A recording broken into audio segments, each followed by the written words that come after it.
Мекенден алыста ооруга кабылып, кайсыл жакка барууну билбей жатасызбы? Анда бизге кайрылыңыз. Москва шаарындагы мекендештер үчүн бардык шарттары бар. Жаңы технологиялар менен жабдылган Medical Amir аттуу клиника өз ишин баштады. Бизде уролог, хирург, травматолог, гинеколог, невропатолог, лор, терапевт, педиатр, стоматолог, дерматолог, косметолог жана УЗИ өз кызматтарын көрсөтөт. Ошондой эле бизде балдар үчүн атайын стоматолог, уролог иш алып барат. Сүннөткө тургузуу кызматы дагы бар. Жаңы технологиялар менен операциялар жасалат. Геморрой, паховая грыжа, атерома жана папиллома лазер жолу менен алынат. Тартынбай келе бериңиздер. Биздин дарек метро Марино, улица Новочеркасский, бульвар, дом 51. WhatsApp жана байланыш номерлер +795 752 42 84, +795 750 49 84, +767 108 40 84. Клиника Medical Amir мекендештер үчүн кам көрөт.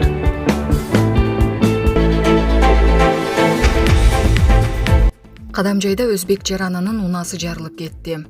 Кадамжай районунда өзбек жаранынын автоунасы жарылып кетти. Бул тууралуу облустук милициядан билдиришти. Маалымдалгандай, окуя кечээ 6 декабрь күнү саат 10:00 чамасында болгон. Анда өзбек жараны Деволосет үлгүсүндөгү унасы менен Иштан-Сух авто жолунун 16 чакырымында, тактап айтканда Миңчинар айылынын батыш тарабын көздөй баратканда, унанын кыймылдаткычына газ болгон жабдыгы орнотулгандыктан кокусунан жарылып кеткен. Жарылган унада жалпысынан 4 өзбек жараны болгону кабарланды. Жабыркагандар болгон эмес. Бул факты Кадамжай районунун маалыматтардын электрондук журналына катталып, текшерүү иштери жүрүп жатат. Булак Супер Кежи. Экс-президенттерге берилген артыкчылыктарды азайтуу боюнча мыйзам долбоору биринчи окууда жактырылды. Президенттин ишмердигинин кепилдиктери жана экс-президенттин статусу жөнүндөгү мыйзамга киргизилип жаткан өзгөртүүлөр боюнча мыйзам долбоору биринчи окууда жактырылды. Бул мыйзам долбоору Жогорку Кеңештин конституциялык мыйзамдар, мамлекеттик түзүлүш, сот укук маселелери боюнча комитетинин 6 декабрдагы жыйынында каралды. Демилгенин автору эл өкүлү Жеңишбек Токторбаевдин айтымында мыйзам долбоору мамлекеттин бюджеттик каражаттарын жана мүлкүн рационалдуу пайдаланууга багытталган. Ошондой эле ал эгер бул мыйзам кабыл алынса, артка иштебей турганын, демек экс-президенттер Сооронбай Жээнбеков менен Роза Отунбаевага тиешелүү эмес экенин айтты. Ал эми депутат Дастан Бекешев мурдагыларга дагы тиешелүү боло тургандай кылуу зарылчылыгын айтты. Токторбаев муну 100% колдой турганын, эгер мыйзамга дал келүүчү сунуштары болсо, биргеликте иштеп чыгууга даяр экенин билдирди. Ал эми Дастанбек Жумабеков мыйзамдын артка күчү жок экенин белгиледи. Ошондой эле мамлекеттик күзөт экс-президенттин жеке каражатынан каржыланышы мүмкүн эместигин айтып, бул норманы өзгөртүү керектигин кошумчалады. Депутат Жеңишбек Токторбаев сунуштаган долбоор: жаңы шайланган президент кызматына киришкенден кийин экс-президент 1 айдын ичинде мамлекеттик резиденциядагы кыймылсыз мүлк объектилерин пайдаланууну токтотуп чыгып кетсин. Мурдагы президент мамлекеттик кайтаруудан жан сакчыларды пайдаланууга укуктуу, бирок аларды өз эсебинен каржыласын. Экс-президент мамлекеттик дачалардын бирин өмүр бою пайдалануу укугунан ажыратылсын. Президент катары ыйгарым укуктарын токтоткон күнү өзүнө, жубайына жана жашы жете элек балдарына акысыз берилген медициналык тейлөө алып салынсын. Мамлекеттик резиденцияда жашаган президенттен башка бардык жогорку кызмат адамдары коммуналдык кызмат көрсөтүүлөрдүн акысын өз жанынан төлөсүн. Азыркы тапта экс-президенттер пенсия курагына жеткенге чейин иштеп жаткан президенттин айлыгынын 75% өлчөмүндө ай сайын маян алууга, пенсияга чыкканда дагы ушундай эле көлөмдө пенсия алууга укуктуу. Бул норма өзгөртүүсүз калтырылган. Белгилей кетсек, учурда Роза Отунбаева менен Сооронбай Жээнбеков экс-президент макамына ээ. Булак Супер Кежи. Баткенде Кыргызстан менен Тажикстандын топографиялык топторунун жолугушуусу өттү. Кыргыз-Тажик мамлекеттик чыгарасын делимитациялоо жана демаркациялоо боюнча Кыргызстан менен Тажикстандын өкмөттүк делегацияларынын топографиялык жумушчу топторунун кезектеги жыйыны өттү. Бул тууралуу министрлер кабинетинен билдиришти. Маалыматка караганда тараптар жалпы узундугу 17,66 чакырымды түзгөн Кыргыз-Тажик мамлекеттик чыгара сызыгынын долбоордук сыпаттамасын бүтүрүп, ишти улантуу үчүн 2023 жылга жолугушуулардын графигин макулдашкан. Кийинки жолу делегация мүчөлөрү Тажикстанда жолугушат. Булак Серепкежи. Небензя. Эпке келе албасак, Россия Украинаны аскердик аракет менен токтотот. Россия Владимир Зеленскийдин режиминин аскердик күчүн алсыратуу үчүн Украинанын аскердик инфраструктурасына сокку урууну улантат. Бул тууралуу БОНун Коопсуздук кеңештин жыйынында Россиянын уюмдагы туруктуу өкүлү Василий Небензя айтканын РИА Новости жазды. Батыш өлкөлөрү Украинага куралды канча керек болсо ошончо жөнөтүүнү убадалап жатат. Муну тынчтык үчүн жасалып жатат дешүүдө. Мисалы, евро биримдик курал жөнөтүүнү Европа фонду аркылуу каржылоодо. Мындай жол менен салык төлөөчүлөрдүн адаштыргысы бар сыяктанат деген өкүл.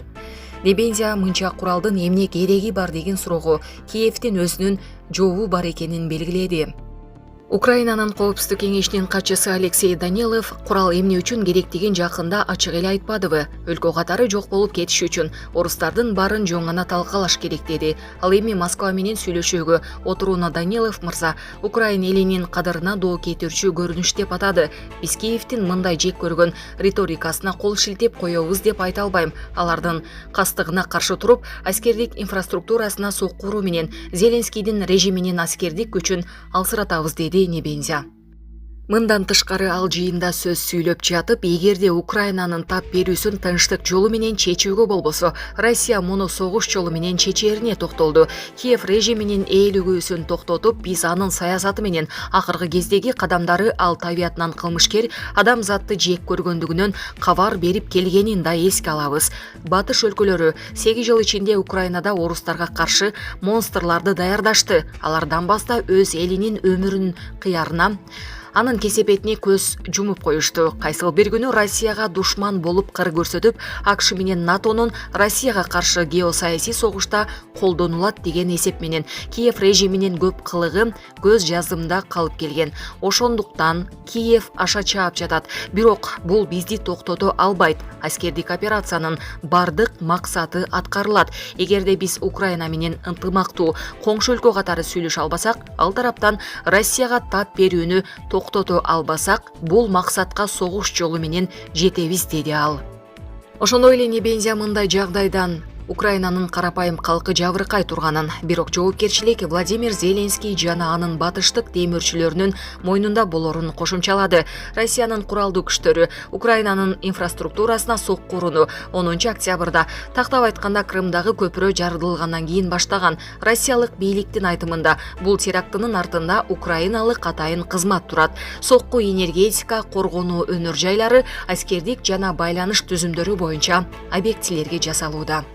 Булак Спутник Кежи.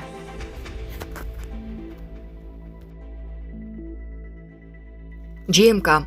Мунайдын баасын чектеген процесске Россиянын 3 жообу бар. Россия бийлиги евро биримдик менен чоң жетилик өлкөлөрдүн мунайдын баасын чектегенине карата 3 жооп даярдап жатат.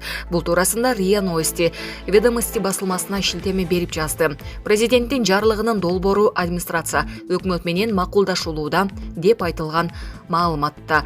Басылманын жазганына караганда, биринчи демилге боюнча рестрикцияны колдогон мамлекеттерге чийки зат сатылбайт. Алардын мунайды Россияда ортомчулар чынжырчасы менен алып жатканында бул жерде мааниге ээ эмес.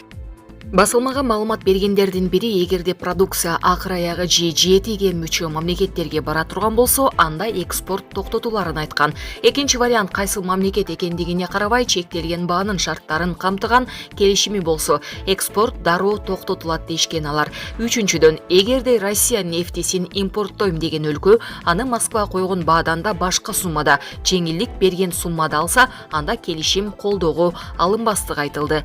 Маалымат булактарынын биринин айтымына караганда, азырынча бир дагы вариант аныкталып, колдоо табай элек. Балким башка дагы жолдору же алардын комбинациялары болушу мүмкүн деген ал. Батыштын жаңы чектөөлөрү 5 декабрда башталды. ЭП Россиянын деңиз жолу менен ташыла турган нефтисин кабыл албай калды.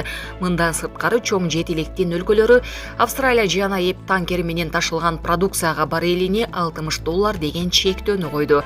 Вице-премьер Александр Новакта аныкталган бааны койгон өлкөлөргө Москва баррелин $60 да башка баага экспорттобой турганын билдирди. Россия рынок шартында кызматташууга даяр тараптар менен иштешерин кошумчалады. Булак Спутник KG.